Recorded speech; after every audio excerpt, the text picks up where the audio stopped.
Podcast with your hosts, Steve Dangle, Adam Wilde, and Jesse Blake. Let's go! I'm drinking out of my Ivy School coffee mug today because, Jesse and I are presenters at the Ivy School of Business with one Alan Walsh. And the reason I bring that up is because Agent Provocateur with Brad is up, and people are loving it. He's a fun guy, man. It's a very good show. It was a fun... Did you listen to it on the way in? I did. I had no idea that Brad Treliving ran an entire hockey league. I didn't know I that did either. not that either. episode. I also didn't know that it was 3-on-3. It That's was not. It No, wasn't no. 3-on-3 and run. Brad by the ran a Saudis. real league. Yeah. I didn't realize how much of a connection he had to Shane Doan from his time with the Coyotes. Yeah. Oh, yeah. It makes a lot of sense now that he brought him over to Toronto because that was his captain, and when he was working in the front office there as an AGM, and he trusted him a lot. It was cool to learn that. It was a great show. I feel like it's just a matter of time before Josh Stone is a Leaf.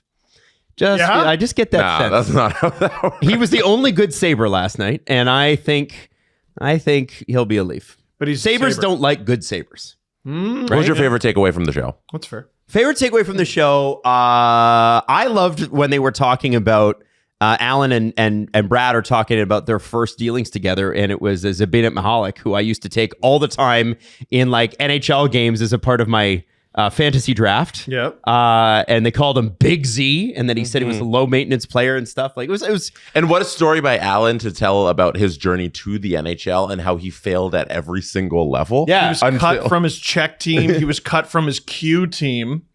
Had to beg Chicoutimi to take him.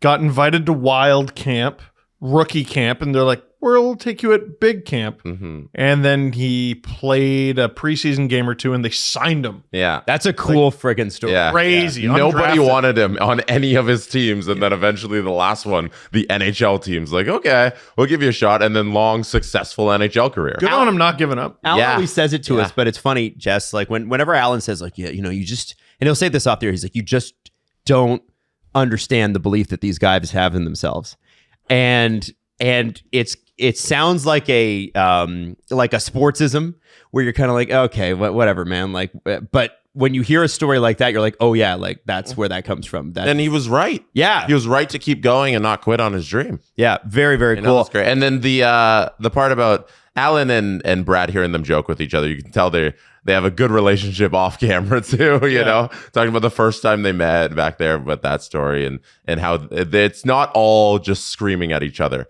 You think like anytime Alan's talking to any GM, he's just trying to tear them a new one. Yeah. But that's not That's not how it that's not how it is at all. No, listen. I think the only negotiation going in that way right now is the Canadians and Lane Hudson. But like, right. other than that, Adam, What were you about to say, Steve? what's your Leaf fan showing? No, I was given the impression that he was on his best behavior on his own podcast.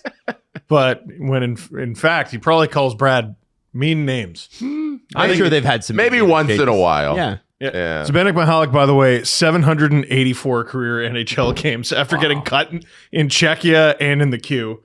Not bad at all. For some reason, I just found the visual of Brad Treliving sitting in a boat in the middle of a lake by himself very funny. Oh yeah, because he talked about Who is his- that very tall man out like there? what he does during the summer. He's like, I just sit in the boat sometimes by myself. And I'm like, I get that. I get it. You get to a certain age and you're just like, yeah, I would love to sit in a boat by myself right now. Oh, Yep. I'm at that age. There's so many children in the family and the extended family. I would like to be by myself in a boat. I love my kids or my kid. I only have one, and I love those kids. But after about an hour, you're like, I think I could be in a boat. When I'm in the kayak by myself, do you think I'm going anywhere? No. Do you think I'm picking something up, going shopping?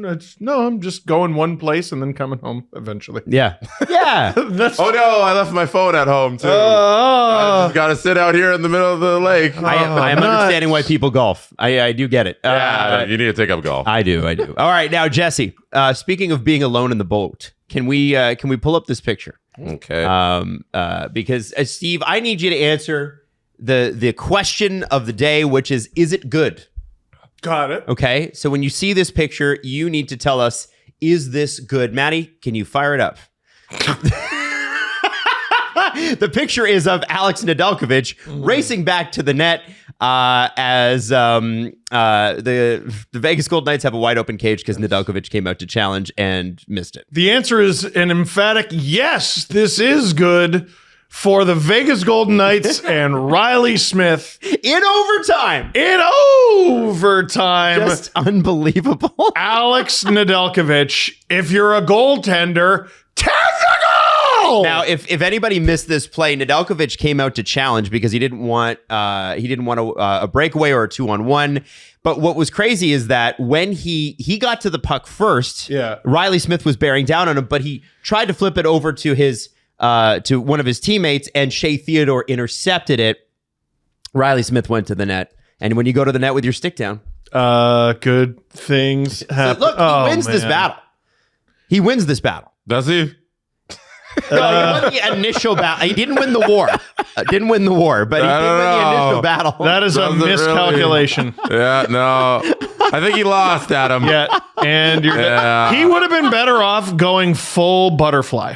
He should have just gone, honestly, literally 2-pad stack at the blue line. You know what? He did it on the Superman. Yeah. Anything. Forward. That's got to be the easiest goal Riley Smith's ever scored. Just Dominik Hasek, Marian Gaborik. It is the most muted celebration for an overtime winner I've ever seen. Yeah. In terms of like a game winner to end the game in overtime, easiest one ever. What player? Look at everyone standing completely upright before the game is even over because they're like, welp. Oh, well, this is done. Yeah, straight in the knees. The game's over. Is that Will Smith trying to get back there? God bless him. God bless him. I mean, you're just so rarely helping. I think he lost this battle. You're just so rarely helping. You know what's nuts too is that San Jose could have won this game. Oh yeah.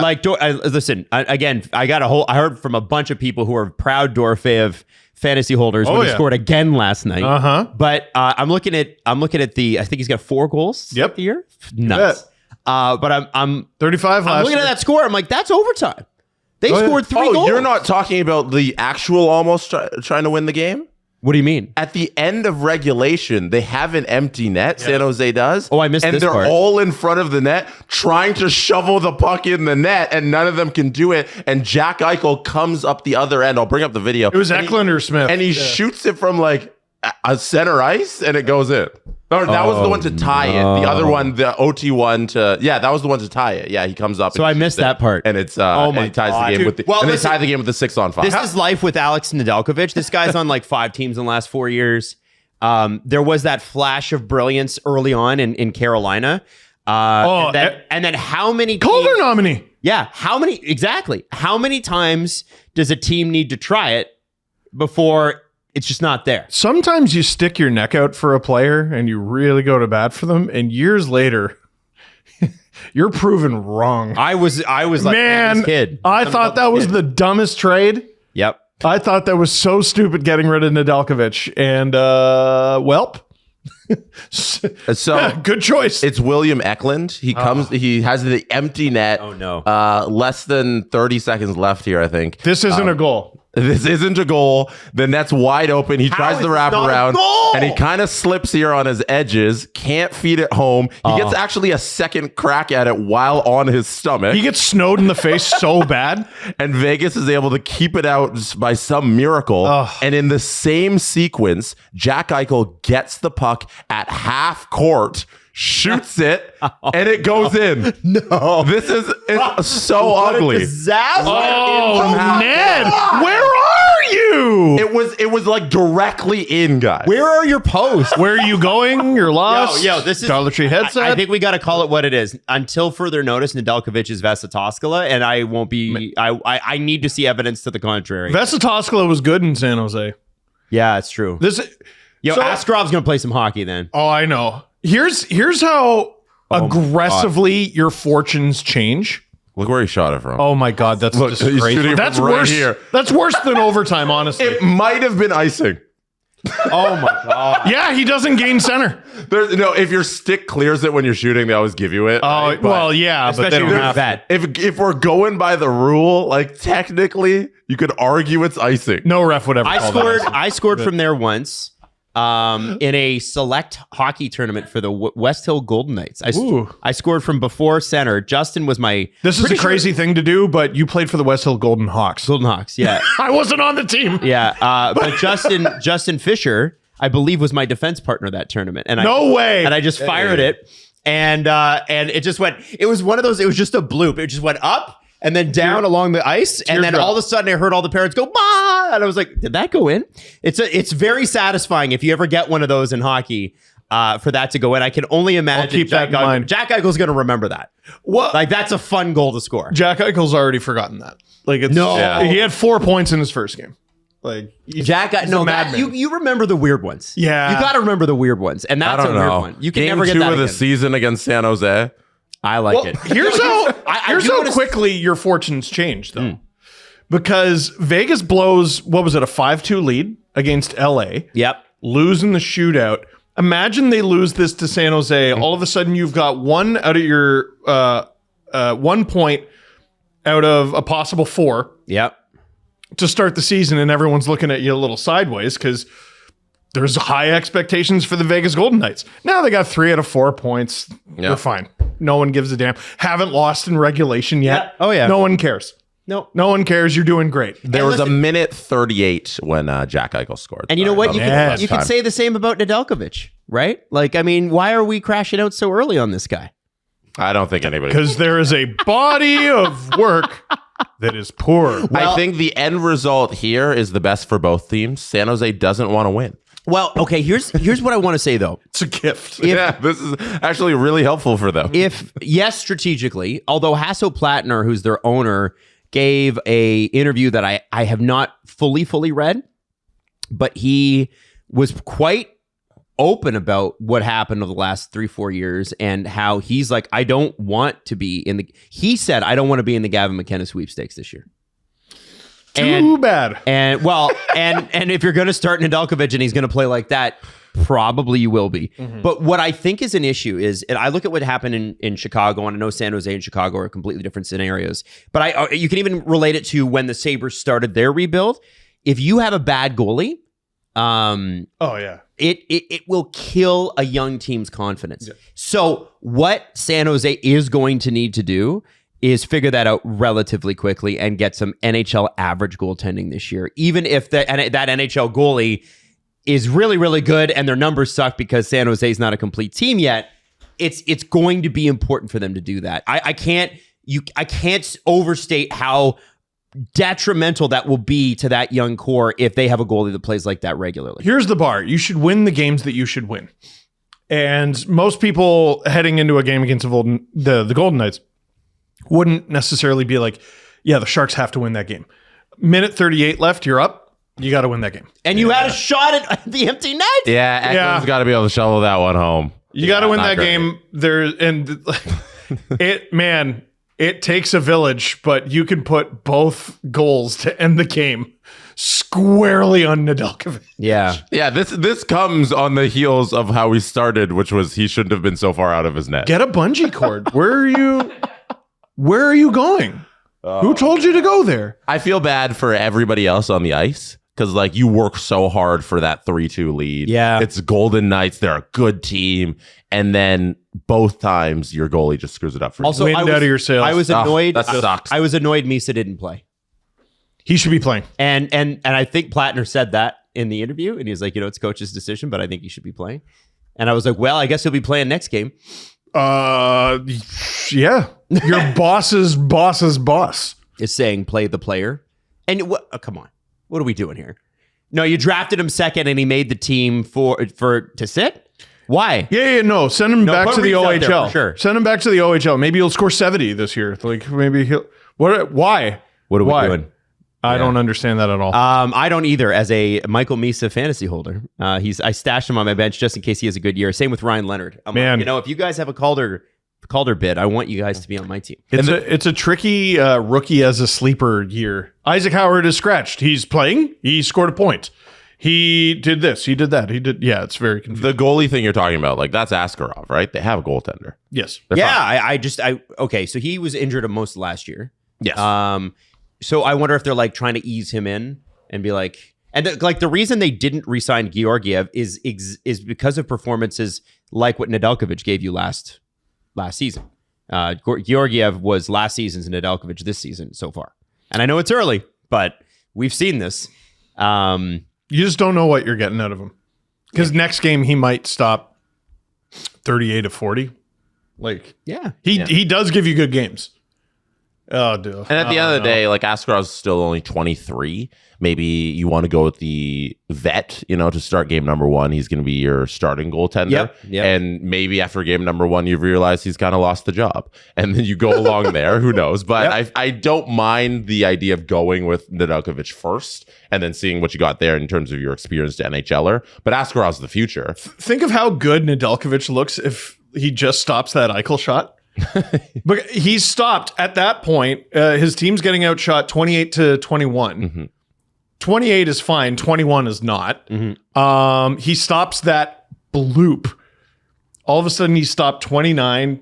Probably ends up above 30. You win the game. Oh, they found their little blah blah blah. Exactly. That was two teams' narrative aggressively changing in 2 moments. Yeah, so you ask him, okay, go out, do the same thing you did all game, except for the last 90 seconds next game, and then we'll be perfectly fine. Oh, boy. You know what? You could say the same thing about Stuart Skinner. Man. Go out and do the thing you did, except for that 1 30-second blip. Yeah. God, you're not helping. That's what You're but so that's what rarely helping. Goaltenders, right? Because that's the problem with goaltending. It's like one mistake is so it's under a microscope. Right. What's funny the boring You need to play is fix the right those play, things. right? Yeah. The boring play is the right play for goal. the trapezoid, so goalies can't play the puck in the corner anymore. Mm-hmm. But it's like they painted on the ice, hey, if it's here, go ahead. And they still... Oh, yeah. If it's in front of you, fucking stop. Now, You're so rarely helping. We have no NHL games today, but we have all 32 teams in action tomorrow, and then 1 game on Sunday. Yeah. And there was 14 games yesterday. Yeah. I think that stinks. Yeah. I think it's unbalanced. Well, okay. I understand You're wanting... fine with the thing is they're not okay with going head to head with NFL teams on Sunday, but they're okay with putting 14 of them against an NFL game on. I guess they're trying to win in the aggregate. Just why not On put the Saturday? game on it? On Thursday, last night. Oh, on Thursday, yeah. And that was a good game. That was a good Giants game. I'm not buying that argument anymore. I can't. You can't run from this. You want to run from the NFL, so what are you going to do? Put your games on when nobody wants to watch sports? I don't get it. This is what the NHL is always going to be. What Just little bitty, teeny tiny. your hand was blocking your hand. Oh, was it? Yeah. Yeah, It's, so it's fat. Sorry. the back of your hand. Sorry, my bad. Jesse couldn't see what I was doing. That's so funny. You're just showing me this. The fat of my hand. Yeah, It looks I like was a... why am I looking at your Showing knuckle? you the back of your wrist when Steve. I could have been doing anything. My name is Gary Bettman. I thought you were doing a little Italian. No. Oh my god. NHL's The NA. Hey, No games? Hey. No, And they're not going to have games? Anyway. So the commissioner comes to teach Gary Bettman. Yeah. Dude, where's my drywall? He hey, I got a job to finish and then I'll come over. What, you think I'm stiffing you? That's a stereotype, Jesse. All right, now you think this is a no-show job? What? Sorry. We are going on the NHL is un petit. It is.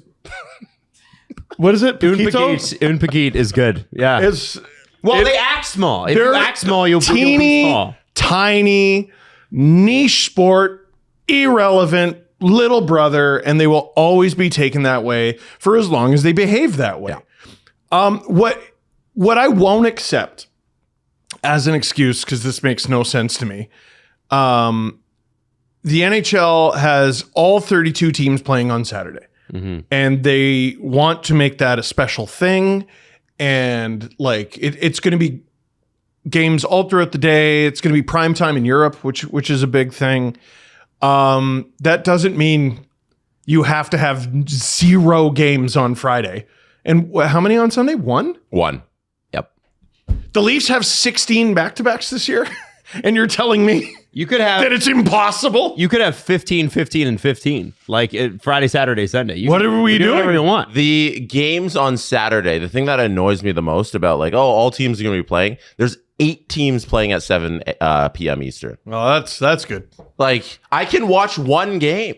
I'm gonna be watching the Leafs game. Yeah. Does it matter to me that there's 7 other games going on? But Jesse, they staggered this. No, they didn't. No, they didn't. That's not this game. That's not this day. They have that day where they stagger all the starts. That's a little better. So wait, are you scrolled all the way up? There's one game at 1:30, one game at 4, and then the rest 7 and are then at 8. crammed o'clock? Yeah. What are we doing? Yeah.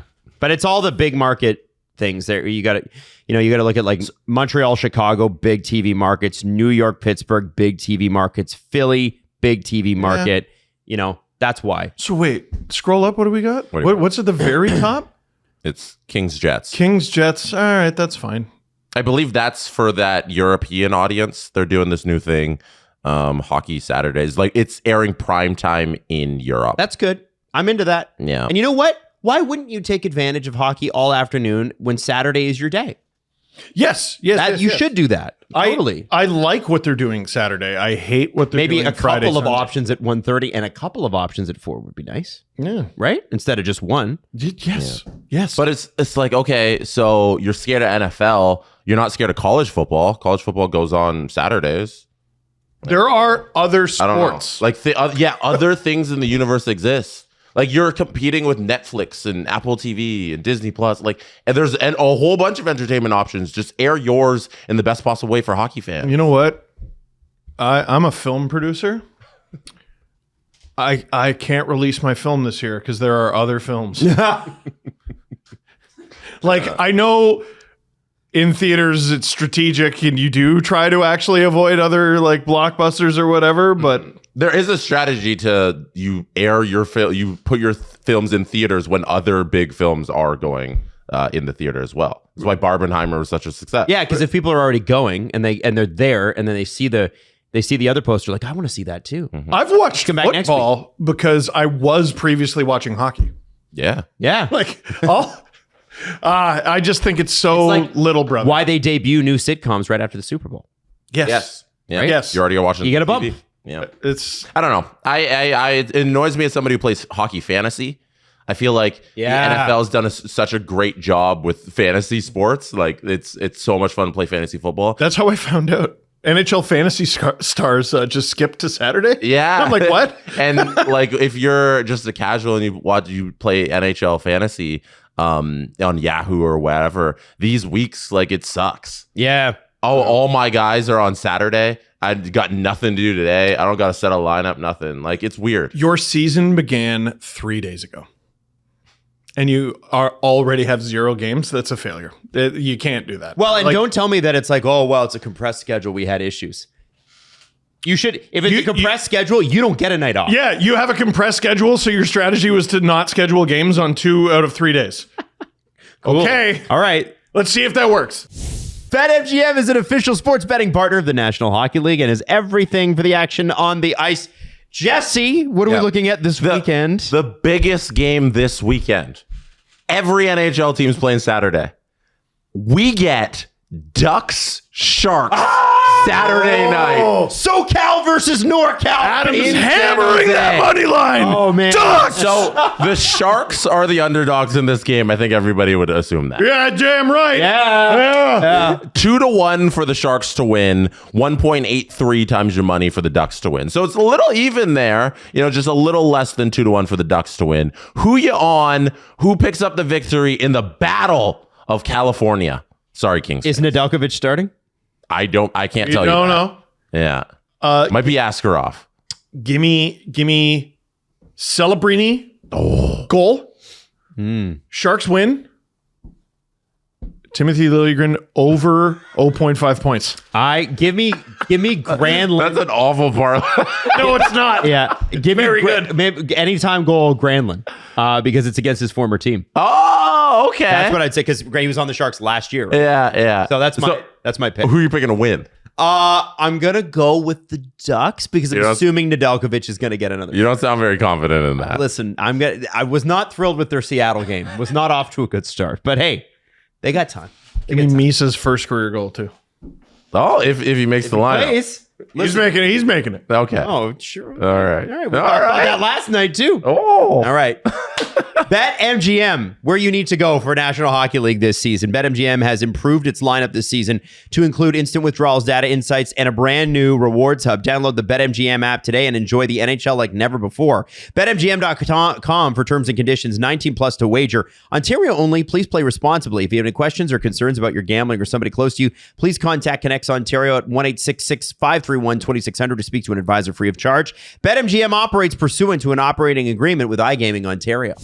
I want to see if this works. The Sabres getting booed off the ice in their season opener. They got booed off the ice. 4-0 loss to the New York Rangers. I mean, that's not great. Josh Norris went down taking a face-off. It looks like that shoulder acted up again. And Lindy Ruff said he didn't finish the game, so that's not a good sign. And it was, I'm not kidding you, it was just a face-off. It was no contact, Steve. Like, it was just like, oh, I did something and I tweaked it. Like, nobody hit him or nothing. And like, we knew he had shoulder issues. We knew that was a problem.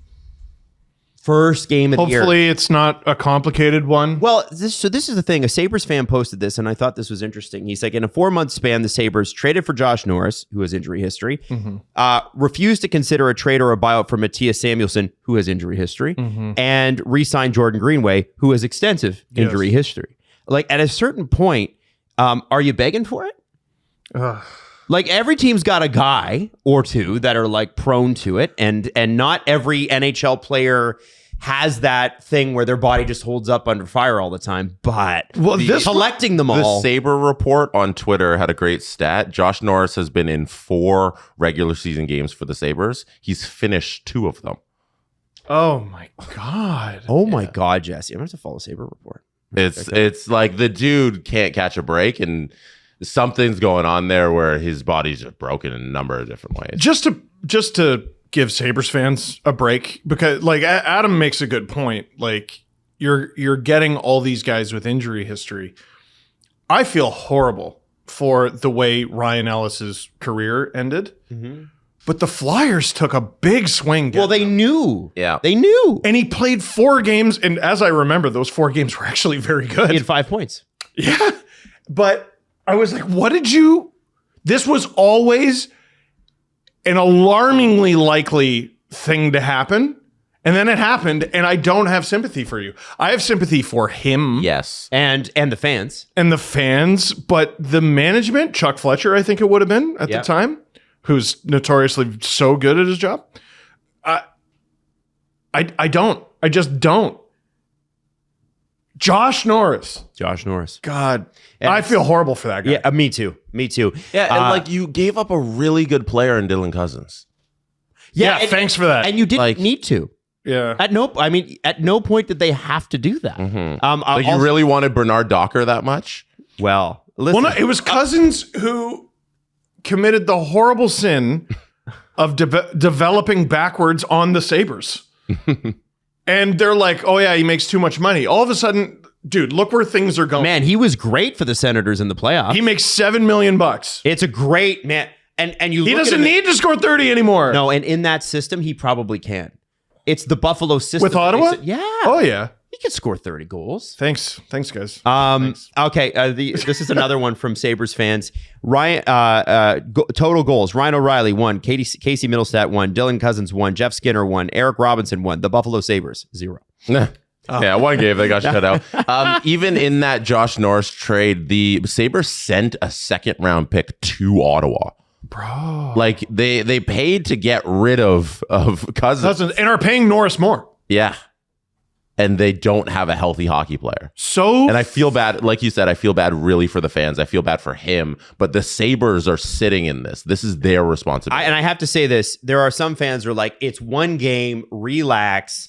But I want to play this video that I just sent to Jesse. Well, okay, Josh Norris is hurt though. I know, but I want to play this. I want to play this video because this guy, we can relate to this, Buffalo. Like, as much as you think that we can't, we grew up like this. Yes. We had a team that was extremely successful. The cap hit.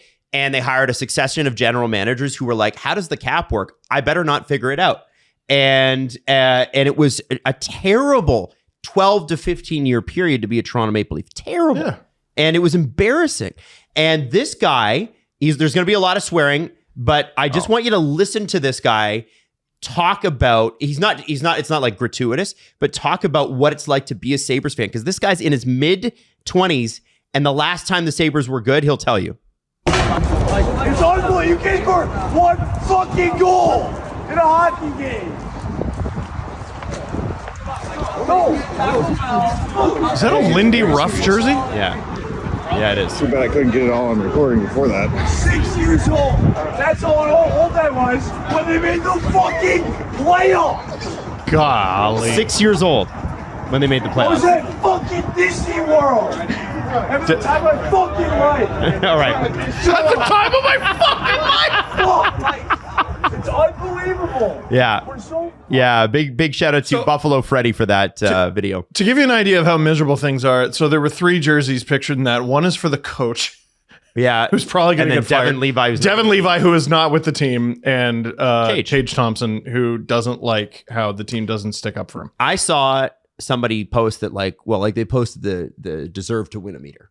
And they're like, the Sabres clearly outplayed the Rangers last night. Okay. The stats, all the analytics guys actually had the Sabres being pretty good this year. Yeah, but you have I've no seen- rope. And the reason You're the Sabres. I got, every time we do the season previews, people get on us. And people are like, yeah, I can't wait for the Sabres to show you. And I'm like, man, the thing about it is that when they play the games, A, they got to be healthy. B, they got to play like a team. Score a goal. And you didn't replace, like, even if everybody's healthy, what'd you do to replace JJ Peterka?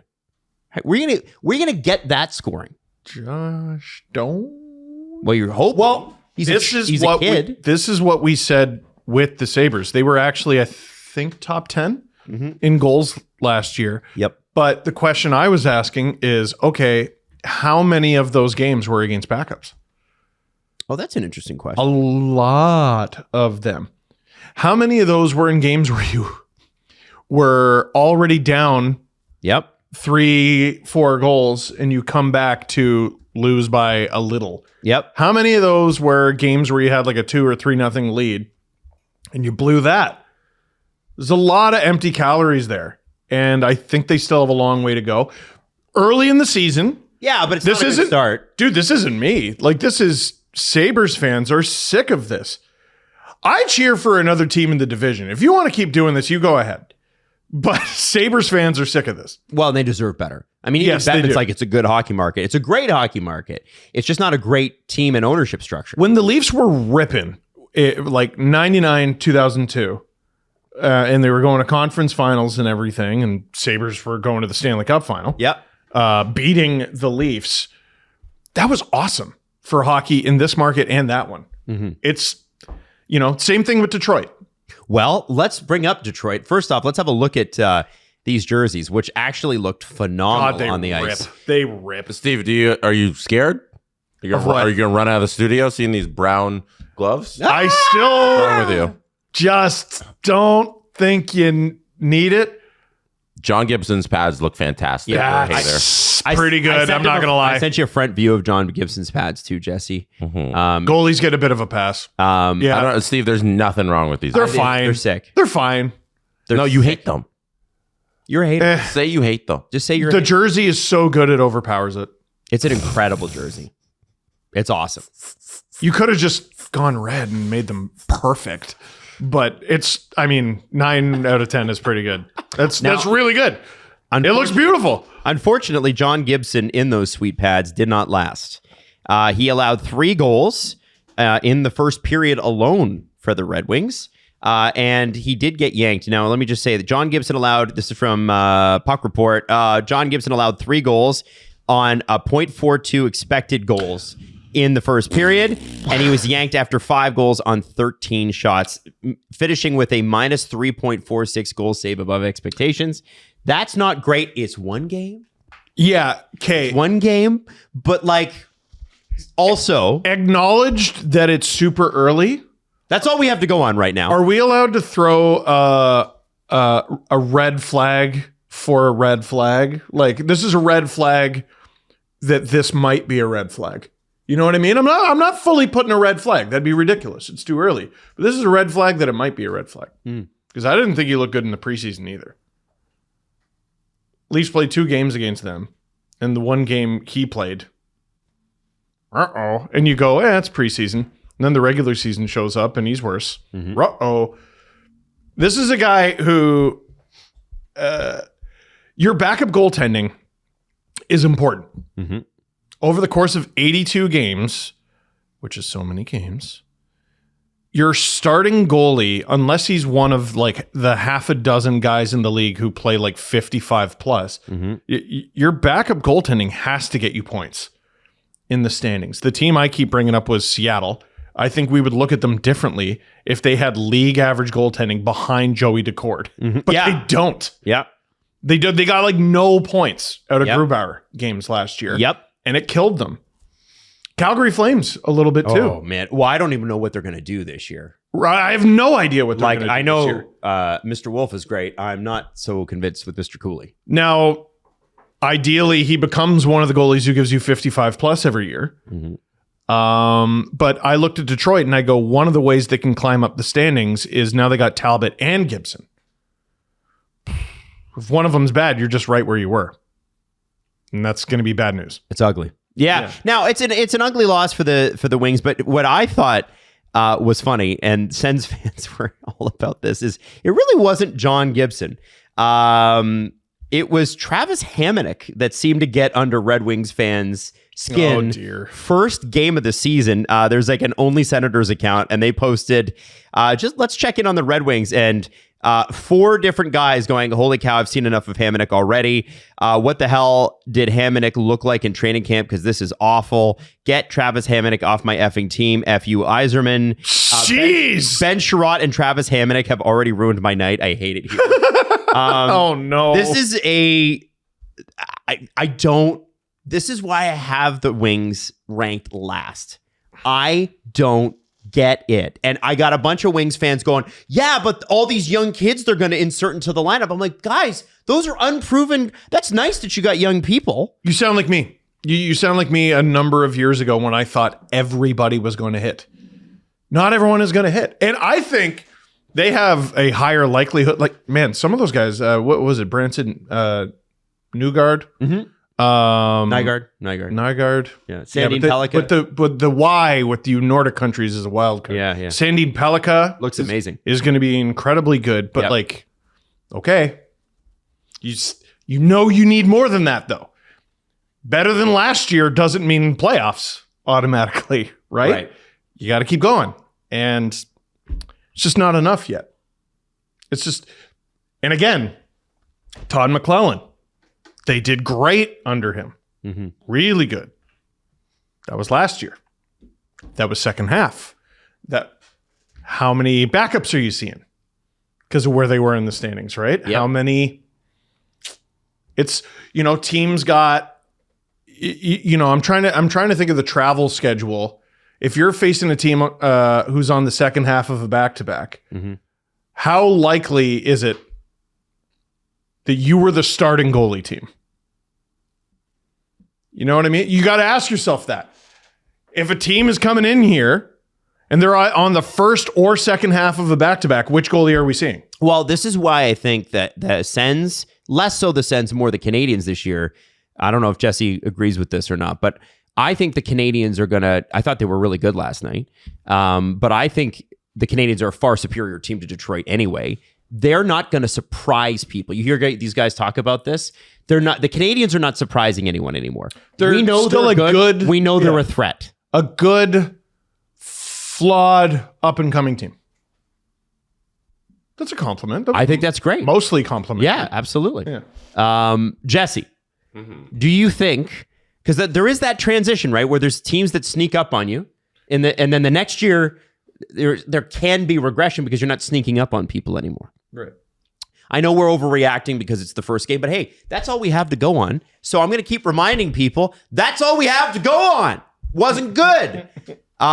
Did you see much of the Montreal game last night? Did you see any pieces of it? It's not a good look for Detroit. Like, it's your home opener.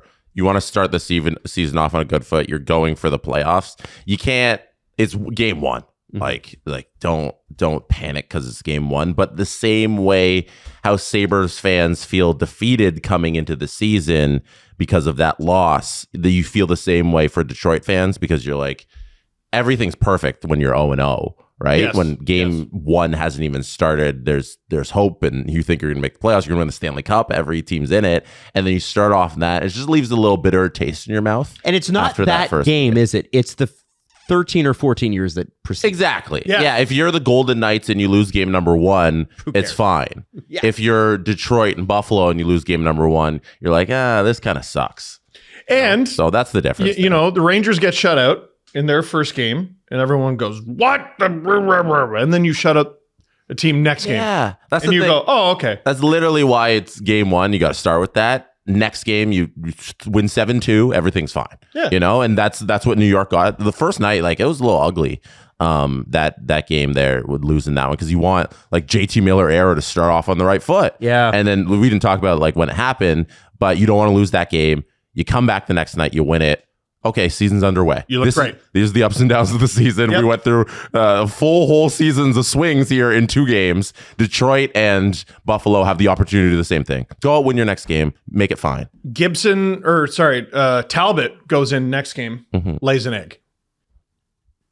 I'm sorry, it's one game for each of them, but you are panicking a little. This is what. Or he plays great, and you're like, okay, well, that's the starter. Yeah, I was talking a little about this yesterday with the Leafs game because like game one of the season without Mitch Marner, Adam, you hit on the narrative. That's probably going to be a talking point and everything. You look bad.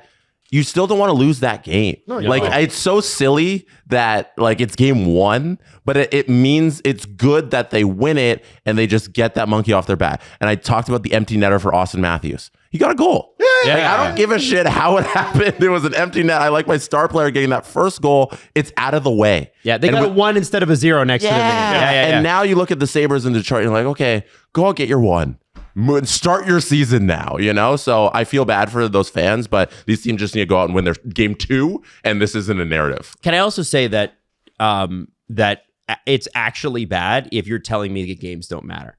That's not good for the league. When people are like, "Oh, it's one game." All right, well, when do they matter? Yeah, well, and So the preseason doesn't matter. Every game matters. And then the first game, it doesn't matter. Oh, it's listen, you're picking and choosing. The Leafs lost their first game against Montreal last season. And we didn't overreact, but like it was like the shot to the chest fest, right? Well, it was different because they grossly outplayed the Habs and lost anyway, and we were all like, "What?" 50 save shutout. From Montebo. Yeah. I think that Literally brought the record Nations team. But it's the thing is the games do actually matter, and it is actually not great to lose, and you are going to lose. It's the Drake meme. Yeah, It's a and the preseason- context of the team matters. Preseason, first game of the season, garbage time in March. Yeah, right. That matters like shit. Yeah. Hell yeah. Every game matters. By the way, the Rangers are playing the Penguins tomorrow night, so getting shut out by the Penguins is probably not something they had on their bingo card. I'll be curious to see. Justin Brazeau is the greatest goal scorer of our generation. He is. He's on fire. I am so bitter about Dubas had a campaign in Toronto to recruit Justin Brazeau. So for those of you who don't know, he was like a late bloomer. Everyone's looking at him because of how enormous he is. He's like 6'7", he was like 6'6", 230 in junior, but he wasn't very good. And then he shows up with the battalion and he throws up a 60-goal season. I don't care how old you are. I think he was 20 when he did this in junior. I don't care how old you are. A 60-goal season is going to get you a pro contract somewhere. And Dubas recruits him, signs him to a contract with the Marlies. Even plays a little bit with the Newfoundland Growlers in the ECHL. Like, we're going to take the long road with this guy. And they developed him into a professional hockey player. The world stops. They decide we're not going to develop him anymore. Do you know how many goals he had with the Growlers? No. How many? in the 1920 season in 57 games. So that would have ended because of COVID, right? He had 27 goals, 28 assists, 55 points in 57 games. That's a Like that's For the Growlers. so clearly a guy. Yeah, he's playing too low of a level. Yeah. The something that you thought was there is very clearly there. Yeah. This is the dude. And then you let him walk to the fucking Bruins. And then once he was done there, Dubas picks him up at his new gig. You suck so much, dude. Oh my God. I'm so resentful that Justin Brazeau is a Pittsburgh Penguin. He's so resentful. 3 goals in 2 games, including the game winner in If this first is his one. breakout year, what a signing. He cut his chops here. 1 goal in 19 games with the Wild when he went over there in the half season Yeah. last year. 1 goal, and he's already beat that total that he had with the Wild. Well, he's going to get ice time in Pittsburgh. Yeah. By the way, great. I'm so bitter. since we're talking about the Penguins, can we talk about that jersey? I'm going to send you the thing. It's okay. I got it. I love this jersey. The Penguins revealed their third jersey. And by the way, this will be the 20th season that Malkin, Letang, and Crosby have played together. That's the longest in NHL history. That's amazing. And they look super sexy in these jerseys. I got to be honest. Like, these are, in terms of third jerseys in the NHL, to me, this is at the top. It's a lot of yellow, but like I fucking love I it. kind of dig it. I love yellow. And the fact that it's a third, it's okay. if Like, this- come love on, this that goes picture. so hard. for some reason, I want that jersey. I don't know if this makes any sense at all. I feel like if this was their primary, I'd be like, that's too much. But as their third, that's perfect. a wonderful jersey. It's a great jersey. Yeah. Like, that's I like the Penguin sick. too, the way they did it. Yep. The OG from the 70s. You know, it's interesting. They're using this 11 times this year. For a third jersey, that's a lot. There's a lot of, like, the Rangers were only using theirs, was it 5 or 6 times or something, with their, the powder blues that they started the season with? Yeah. I thought it was a suspiciously those. short amount of time. I don't love them either. No. I like them better on the ice than I liked them in the promo shoot. That's how it always works. But this, man, This what is this bangs. pop? It's so sick. Sidney Crosby can't look bad. You could put him in that weird St. Louis Blues jersey that Mike Keenan didn't like, and he'd look fine. If you put him in the Buffalo Slug jersey or the Oil Splash jersey, you can make Sidney Crosby look bad. No, he'd look great. He'd look unbelievable. The Penguins tweeted out with that photo that they're the longest tenured trio in North American sports history. Incredible. Insane. That's a real accomplishment. That's really cool. Yeah. And I'd you know love what? to know who's they should close. stay together for 21 and continue to miss the playoffs together. Who did Adam? Pens fans are just, they hate me right now. They hate me because I'm as they right. should. I am right. But I think the Pens are taking the right moves finally. They're finally doing the right thing. Every year, we're way off with a good team that ends up being bad and a bad team that ends up being good. And I'm just saying, the Penguins being the bad team that ends up being good is maybe the best outcome for hockey. It would be good. And it'd be also, selfishly, a really fun bit for the show. Hilarious. Be yeah. a really fun bit for the show. It'd be great. Are they going to do it on the heels of Justin Brazeau scoring a bunch of Okay, goals? now it's not as fun. No, that actually makes it You're so going to be much happy more with fun. that? Dude, friggin' Dubas, bro.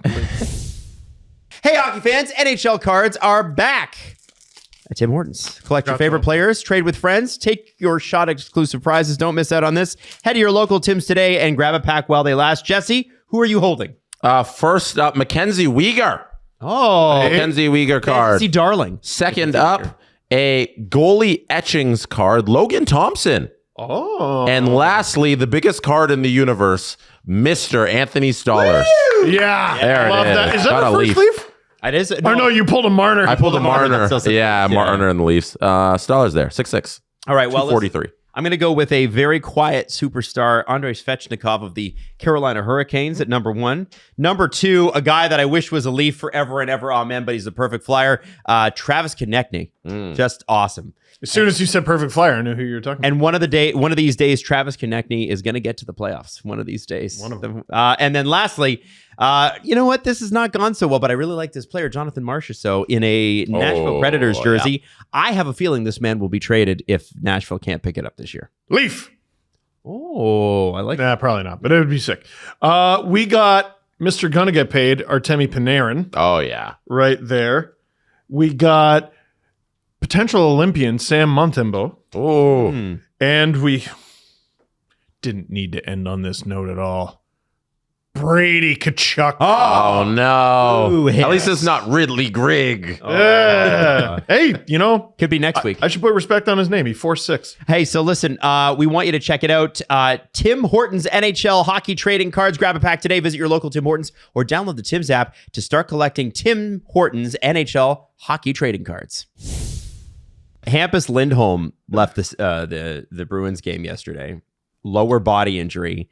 But we're told, Speaking of guys who are out all the time. it does not appear to be serious, and it is not related to the knee that derailed him last season. Okay, good. But For him. bit of a heart attack for Bruins fans. Kind of need him. The Bruins, I think there's a caveat there. Like, we can all see them doing well this season. The caveat is if they suffer like one significant injury, like to a significant player, they're done. Like if Pasta, McAvoy, or Lindholm go down, like some teams can survive that, and then there's this group, and they can't. You lose any one of those three guys, or Swayman, I mean, you're boned. I still think I'm still not adjusted to the new reality where they're not a dominant team, but I still think they're making the playoffs. Won their first game. Yeah, I think, and the effort level is there. They seem to be far more they seem to be dejected last year after Monty was fired. You know what I mean? They just seem to be discombobulated all the way through. You can't tell me the players aren't. I almost said looking at the newspaper. They're not looking at NHL.com and seeing how well the Blues are doing with Monty and going. And they made the playoffs with Monty. Yeah. You know. Yeah. I don't think hockey players pay attention to other things in hockey. I think you're nuts. Completely wrong. I've heard enough players say I don't even watch the playoffs. I am starting to think a lot of those guys are dirty, dirty liars. Oh yeah. Yeah. I've told the story before, but there was a player. Again, this is junior, so like, he's still all young and excited. Maybe the pros approach it differently. I was like, "Do you know where you're ranked?" He goes, "No, I don't know. I think like 42nd." What do you mean you think like 42nd? I go and look and he's 42nd. Like, you know exactly where you Jesse, are. this is their whole world. They know. They gotta know. Head in your own boat. I don't think they don't look at it that way. I don't think they look at it that way. No. I don't know. Jesse's got Brazeau's page up and I'm angry. You suck. Oh my God. I'm so bitter about that. Like, this guy can't skate. Let's teach him to skate and then let him dominate not here. Steve, he hasn't done anything outside of these two first games. I don't care. Like, it's not like he had a 60-goal season last year. It's 2 games, Not two yet. hot games. Not yet. 50 goal scorer, Justin Brazeau. The new Zach Hyman. Here he comes. Better watch. The Blue Jays 6 Leafs 232. It's crazy. The Blue Jays, Leafs, and Raptors in their preseason, although I don't know if I count that, all won the other night. Okay? And TFC lost. And TFC lost. No! I I don't like that where people go, "Oh, the Toronto sports teams won." Yeah, but you're cutting off one because they lost. Yeah. No! But also it was the first time that the Blue Jays and Leafs had won on the same day since 1993 when Joe Carter hit that home run to bring the World Series back to Toronto. Thank you, Joe. Every time Joe talks about it, that's how he says it. Yes, he does. He'll bring the World Series back to Toronto. This happened last night. This is Greg Harvey, Between the Numbs, on Twitter. And he said, cities in history to have their NHL, NFL, and MLB team lose and be eliminated on the same day. So It's very niche. NHL team lose, NFL team lose, and MLB team lose in the playoffs and be eliminated on the same day. Philadelphia 10-16-1983 and Philadelphia 10-9-2025. Ay. So it happened last night. So the city of brotherly loss, we could call it. Oh, You got to have some sort of qualifier on your Joe Carter stat. Because like the Leafs and Leafs and Jays have won on the same day, like as recently as this year. Oh, Yeah. I think they meant playoffs. Maybe Okay. playoffs? Yeah, It has maybe to be. Yeah. maybe playoff. It has to be playoff Play a Jays. playoff. Or- in Sorry, I should have put the autumn. qualifier on. Yeah, because that would be the case because they haven't won a playoff game since 2016. So Right. maybe that'd be In the qualifier. 2016, Leafs did not win. So, although that was the beginning of the Matthews era, so they won some games. Yeah, that's true. They though. started awful though. That's remember. funny. Yeah, They did. They did. Yeah. So lots happening in the NHL last night.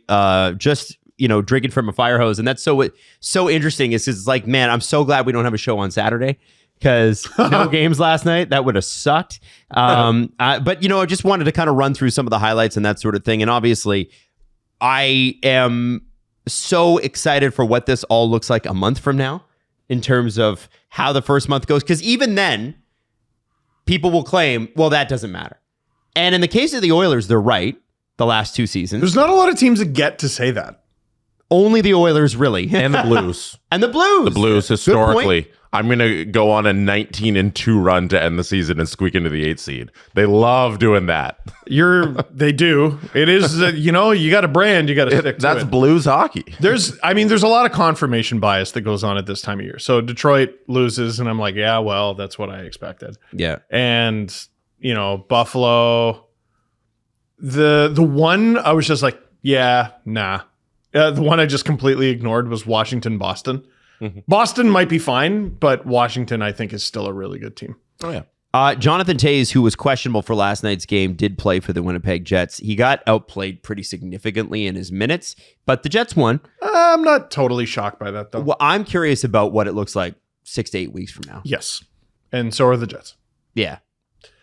You can't sign a player like Jonathan Toews, who hasn't played for a couple years, and expect him to be dominant right away. One guy has ever done that, and it's Mario Lemieux, and he doesn't make sense. And you ain't Mario Lemieux.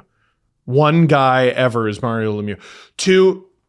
Only one player has ever been the best player in the world, left, returned the best player in the world, was the best player in the world, left again for 3 years, returned, and was the best player in the world. And that's Mario Lemieux. Yeah. Jonathan Toews is incredible. He's going to the Hall of Fame. He's not Mario Lemieux. Right. So we got to give some ramp up time here. Yeah. But still cool to see. Was neat to see, like, even the EA Sports NHL game had Toews doing the walkout on the ice, and then we saw the real thing. Weird. It's odd. Kyle Connor was able to score some goals. Mm-hmm. Oh, KFC? Kind of got a big pop from the crowd. You can imagine why. Uh-huh. I think the vibes are good in Winnipeg right now. What does it feel like to sign a $96 million deal and score a hat trick? Can I have that dopamine? Can I have those? They lost endorphins? that game, though, right? Oh, they did? Yeah. Oh, well, then 5-4 to Dallas. he hates it. Oh, He had a yeah, terrible yeah. day. I read the score wrong. I literally was like, oh, the Jets won. No, I was like, this isn't adding up That's here. not what happened. It was actually the Dallas Stars. It's the green team that won. Oh, dear. They almost won. Hey. They did almost win. That is correct. But yeah, they did not win. I'm really hoping the Jets get off to a good start because of how many injuries they got. Like Lowry's out, Perfetti's out, Dylan Sandberg's out. Those are 3 important pieces of your lineup. Yeah. You want to be able to get through this stretch without them and just like, okay, we're still in the place in the division where we think we're going to be, and we don't completely fall off the map because of these injuries. And hopefully they can get enough out of the guys they have. And losing Ehlers is survivable, but not if that's what you're walking into. So like the Taves situation is a lot more serious than you'd think it would be out of the gate, where he has to play an important role on this Yes. team because Yeah. of those injuries. Yeah. So that's an interesting team to watch. And yeah, you hope that you can get that win in a Kyle Connor hat trick game, but fortunately Dallas is just really good. He's not going to score a hat trick every damn game. Yeah. Right? So you got to win those. I would love to know what percent of the time the team with a player who scored a hat trick wins. Oh, that's a good one. It's got to be like 80. Yeah. Like, it's And gotta be- what is the percentage? Yeah. It has to be high. The win percentage of a team that has a hat trick.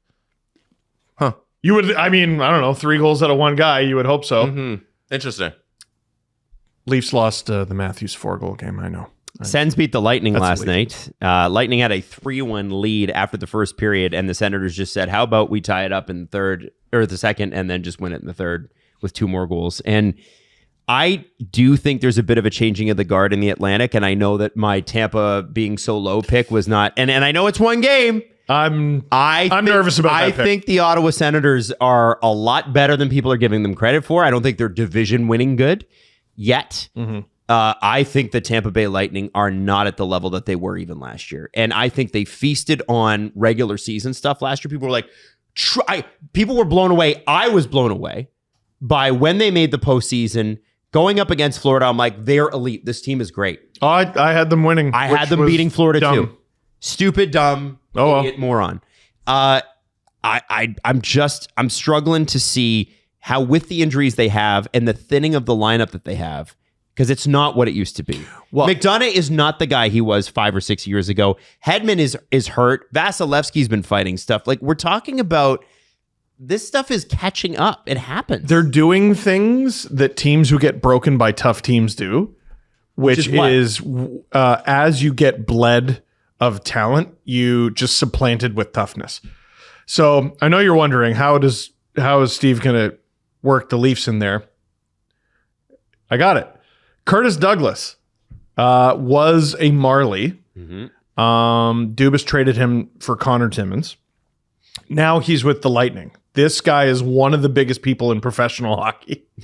And they got him after that brawl with the Panthers. And I thought that was very interesting. So Sabrin and Douglas in the same. Yeah. Yeah. Like, so I'm not, I mean, they'll have a very well protected farm team.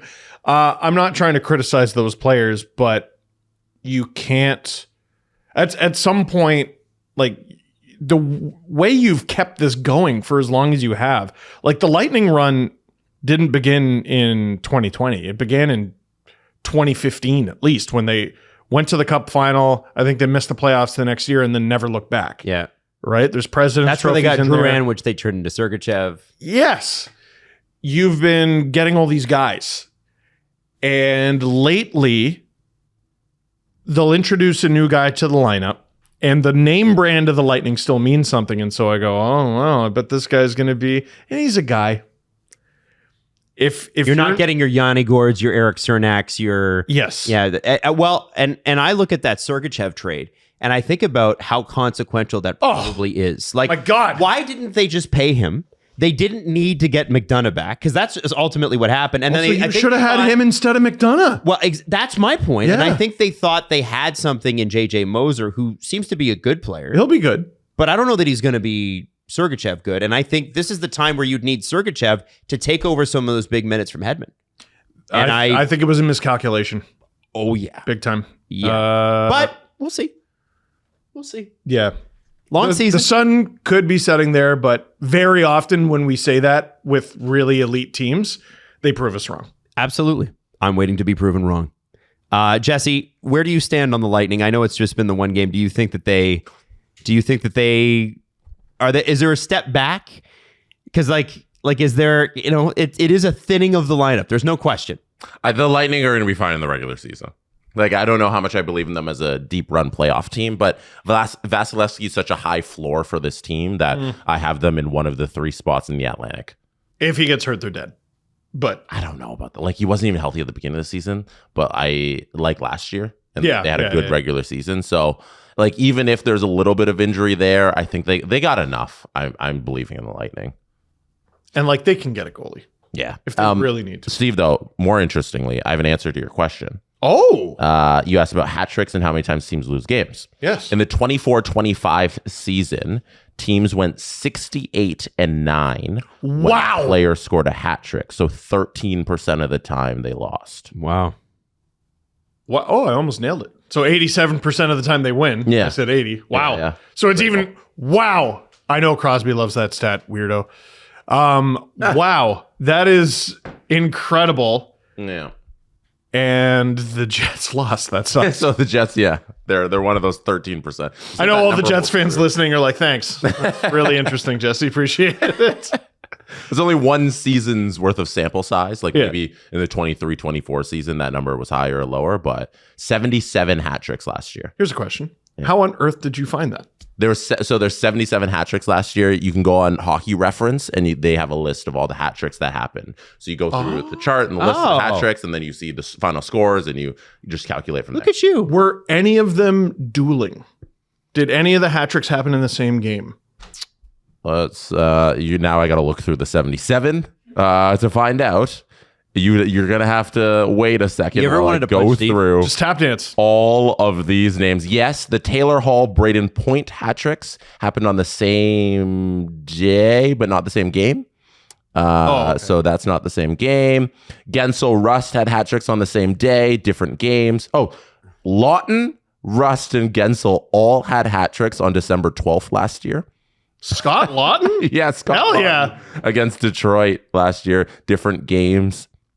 I can't find any dueling hat tricks. Okay.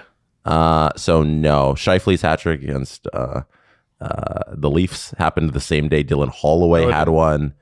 And no dueling. Why? Why did your mind go in that? Well, because I mean, if both teams have a guy who got a shutout, one of them has a hat trick, one of them has to lose. Right. Yeah.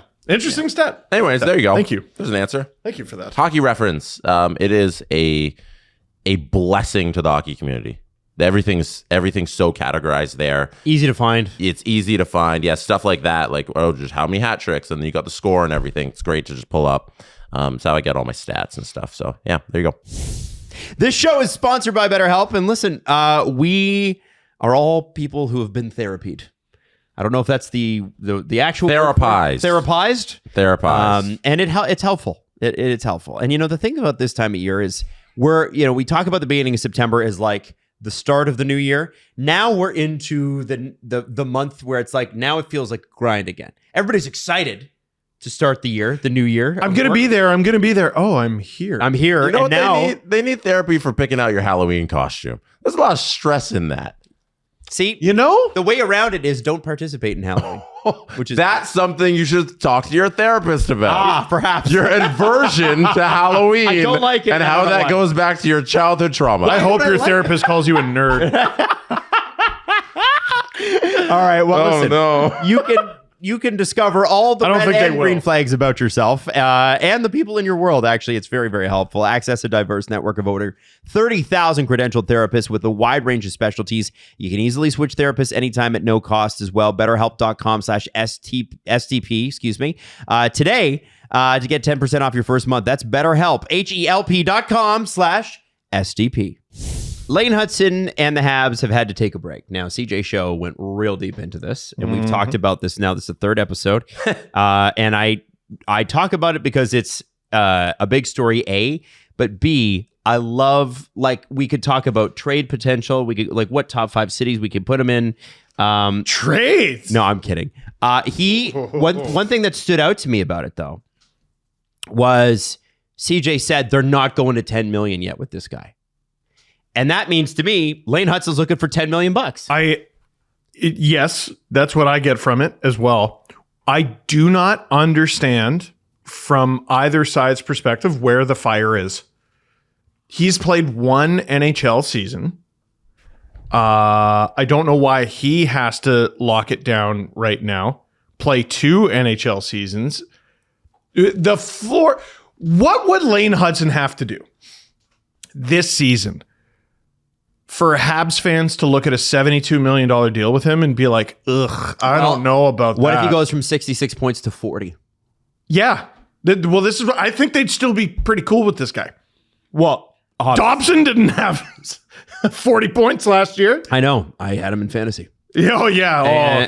And he was such a heartbreaker. I was in so fantasy mad. last I was year. so mad. But I think the fire for the Lane Hutson camp is that 8th year, right? Okay. You get the 8th year, and they seem to want a long-term deal. So if you can lock up $80 million, yeah, you probably want to do that. Of course. The second part of that is that for the Habs, a little bit of cost certainty there as the cap goes up, because then you have this guy around forever into his prime, well into his prime, and by the time, I mean, if the cap is going up to 115 to 120 million bucks in 2 years, what is it in 8? Right. You know what I'm saying? Like your Lane Hutson would be a steal in his prime at that. So I do think a long-term deal serves both sides. Although if I were Lane, I wouldn't do that. I would go short-term. Well, so I guess what I'm saying is, like, I understand that he has, him and his camp have a side here. The Montreal Canadiens organization has a side here. But it's getting to a bad place, and it really doesn't need to because there's not urgency there. Just take a break. Yep. Take a step back. Don't let it affect his game. Don't let it affect you and the way you conduct business. It doesn't need to go there. It doesn't need to go there. And he has no leverage. His leverage is he's Lane Hutson. He's an incredibly talented player. He won the Calder last year. But other than that, he's an RFA. Well, he could just sit. He's not sitting. How is he going to get more money sitting? It didn't work for PK. It's not going to work for you. He's also not going to get more money if he waits till past July 1st next year or past June 30th. Right. You got to get that done if you want that 8th year. Yes. He has nothing here. He has nothing. Well, other than going out there and ripping it. Jesse, the part that stuck out to me was too, like, the family got involved. And Jesse and Steve, there's two sets of people that we think should never get involved. The owners should never speak to the media, even though we love it when they do. The family should never, ever get involved directly with the team. No one should know your dad's name. Well, they're going to know. No, they're going to know that. They're not, but like, you shouldn't have a family member on a call. Yeah, that's why you hire an agent. That is what they are there for. And so now the other barrier to getting this deal done are, I don't even know if it's hurt feelings so much as it's annoyance from the Habs. Like, don't act like this. And probably hurt feelings from the Hutson camp in some regard. But it sounds like, honestly, that, okay, all this goes on. The family gets in the way. They want a bunch of money. Kent Hughes is smart. He's not going to pay him that money. And then they're taking this break. And that's the right thing to do. So it sounds like right now they're kind of doing the strategy you want them to do. Yes. Even that they're going their separate ways in terms of the negotiation table. We're not going to sit here and argue for this next 6 months. We're going to see how the next little bit plays out, and we'll revisit this when it's an appropriate time, when cooler heads prevail and we have more idea of what Lane Hutson is this season. Yeah, I know some Habs fans are going to look at me, Leaf fan, Steve Dangle. This is me taking my Leafs hat off. I want this to continue to get worse and toxic and fester. And ideally he gets traded or maybe just sucks. I think that'd be pretty cool if he just sucked. Oh, yeah. No, but taking my Leaf hat off, yeah, let's all be calm, cool-headed adults. Take a break, and we'll figure it out once we've all calmed down. Yeah, and I think it's an added bonus that Kent Hughes is doing this deal with a bunch of people he worked with for years. Yeah. All of these people are his former colleagues from, 3-4 years ago? Not long. Yeah, it sounds like they have a good handle on, he has a good handle on how to handle this in terms of getting this deal done eventually. Is it anytime soon? Who knows?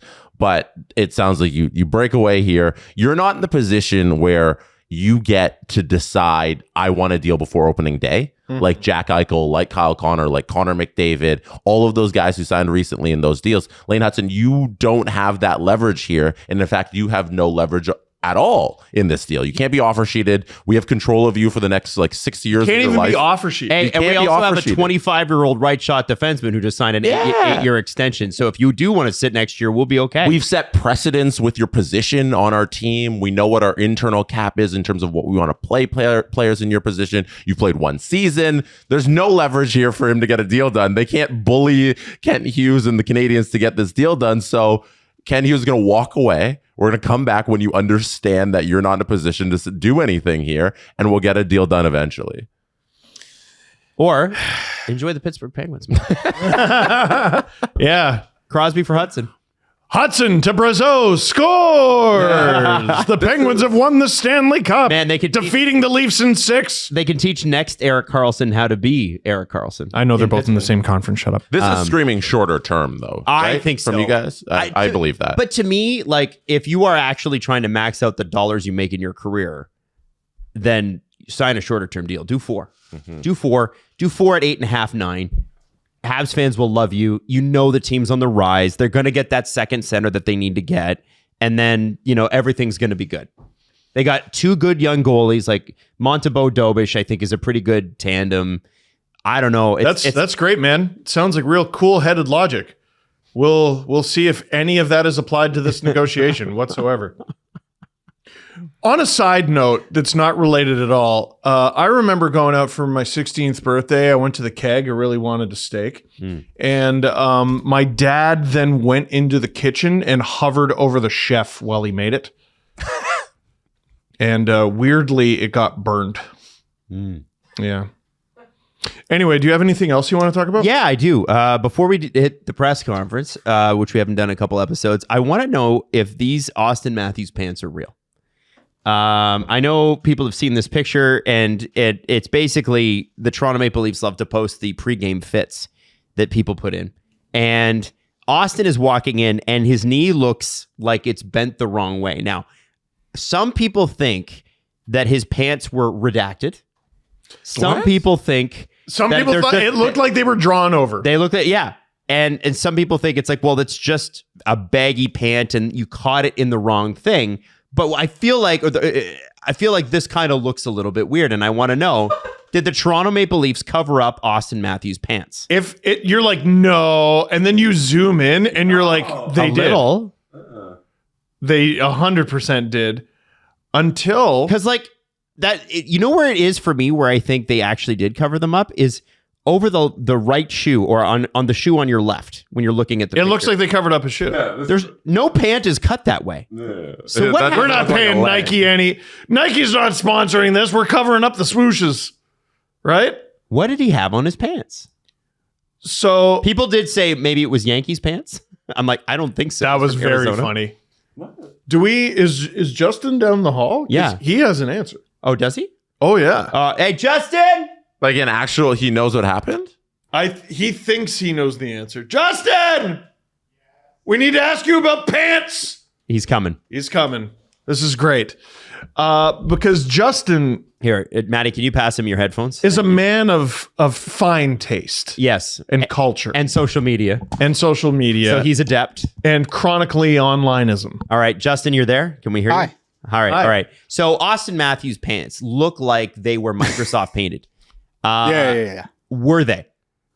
I don't think so. You don't think so? What's your theory? My guess was, so I've heard of this before, but like in Japan, their fashion industry is very obviously advanced and very popular and very special. And Yeah, we've all seen Too Fast, Too Furious. they do Sorry, Tokyo Drift. They do a lot of like specialty clothes dyeing, like the dyes and the pigments they use and stuff like that. And one of the big things like that you see in Japanese fashion is like trying to achieve like the blackest of black, like stuff that doesn't like reflect light, is super deep, keeps that color longer, like through multiple washes. Literally and stuff sucks like the color into it. yeah, basically. So, and I've bought a shirt where it was like, it came with a whole like story about like, this is like the blackest black dye you can get. And I was like, it's probably that.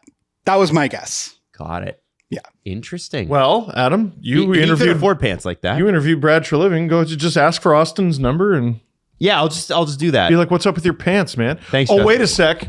Jesse has credentials. Why aren't you at Leafs practice today asking Austin about his pants? I have to sit here and do this show. I'm texting somebody who might know.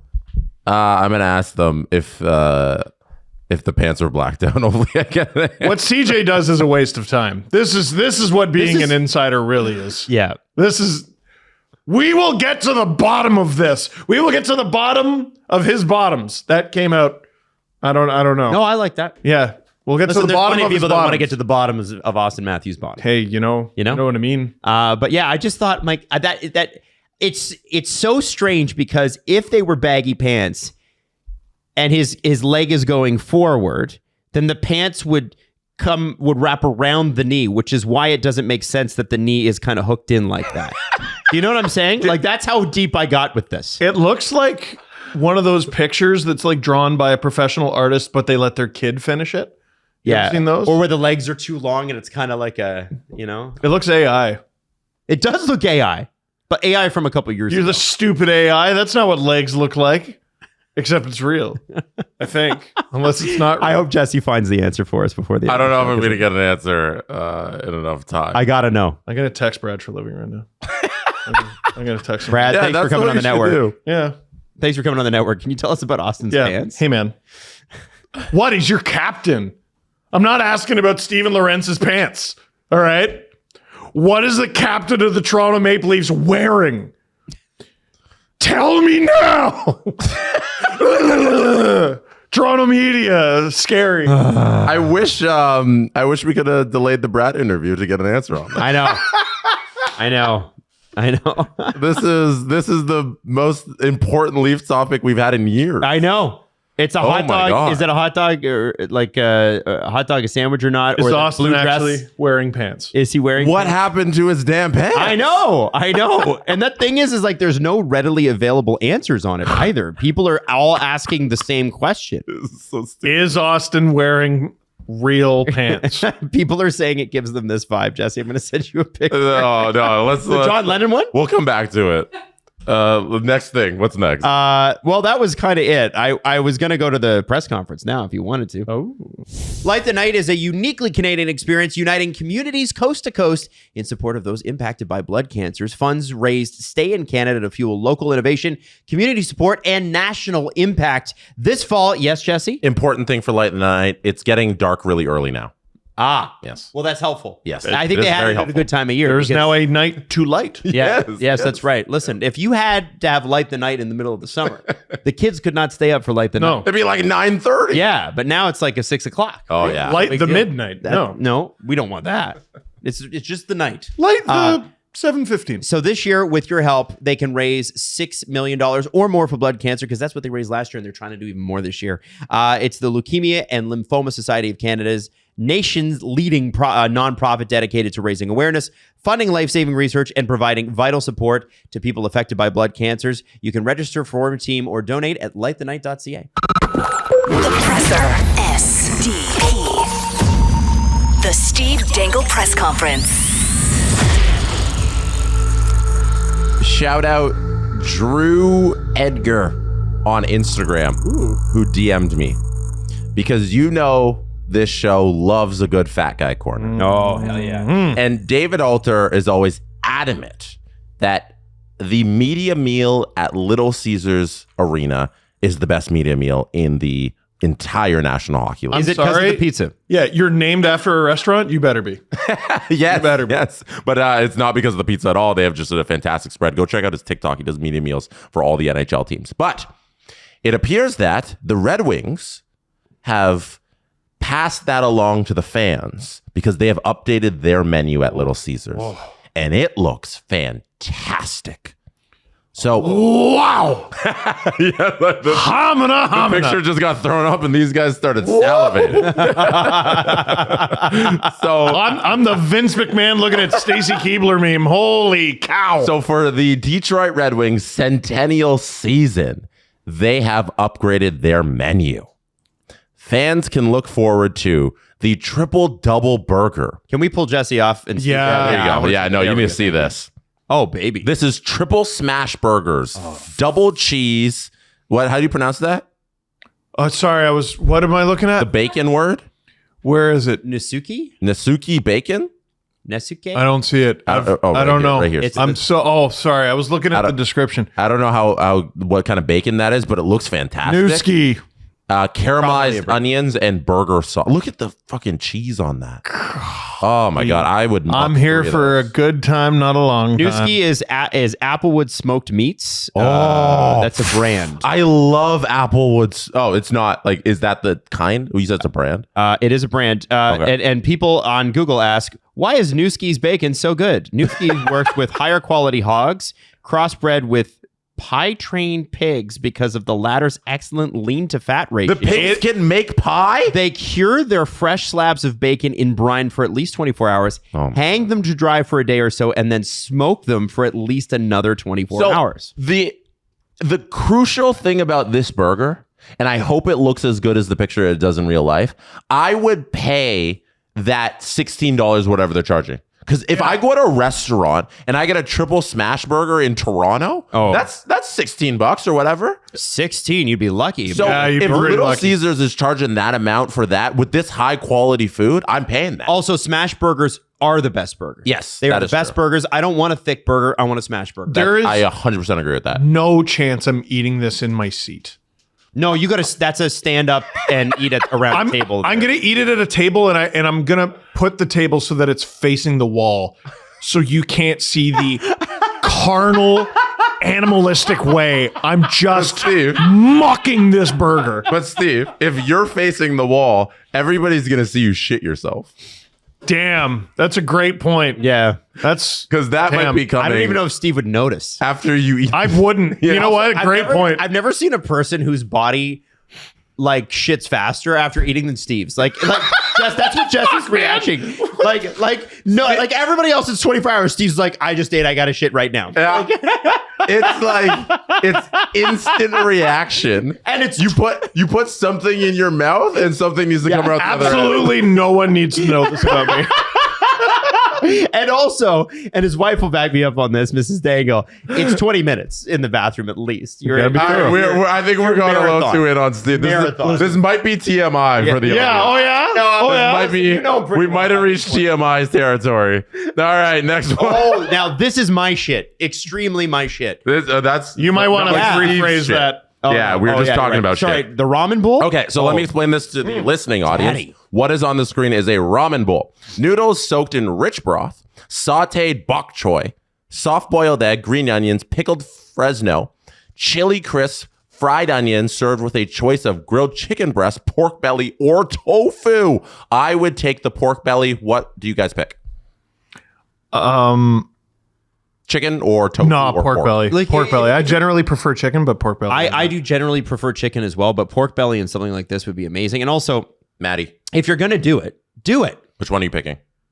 Which one are you picking? Oh, pork belly all the way. Oh, okay, good. Yeah. You know, in The Lion King, when Simba, Timon, and Pumbaa are disgustingly slurping down bugs, that is me with this bowl. I'm just... I'm making the most disgusting noises. I don't want to eat my seat. No, 1,000,000%. I'm not bringing broth to my seat at a sporting event. Fuck me. Look at that I showed the next one. Holy shit. This is the Motor City ham and cheese. Dearborn ham. Caramelized onion bacon jam. Oh my God, bacon jam. Oh, baby. Zingerman's pimento cheese. Look at that thing. Bacon jam, by the way, is... and like, I don't even care if you're an atheist. Bacon jam is objectively a godless food. What do you mean? It's an abomination of God. You don't like bacon? No. I'm saying it's incredible, but God had nothing to do with that. Oh. Making bacon into jam? Oh my God. I actually love this. I love this looks so good. You know what? We got to go to Detroit. Apparently, it's the best arena in the league in terms of inside of it. Like, I want to go. I want to go. Just smuggled me one up here. We got bao buns, lobster. Lobster! Steve, we got to go. We'll keep our passports on our person. Okay? Slow bar barbecue. They have a whole barbecue thing. We'd have to go to like 6 games. I couldn't eat all this. I changed my mind. They're making the playoffs. I'm sorry for everything I said about pulled pork, barbecue beef, or apple barbecue chicken meals. I do pulled pork. Damn. Apple barbecue sounds It comes with mac and cheese, coleslaw, cornbread, and pickles. Nothing That's so good. has risen up the ranks from childhood to adulthood like pickles has. Like Beirut Bakery chicken shawarma too. Daddy, come on. That shawarma look. This one? That looks good. What? That's definitely not Osmos. And you can get tahini sauce too with it. Pastrami sandwich. I love a pastrami. Oh. The best pastrami's in I Montreal. wish you didn't say that. Or New York. Now I want to fuck up an Osmos on the way home. Yo, why don't we... on the rocks? Why don't we just go to Detroit, man?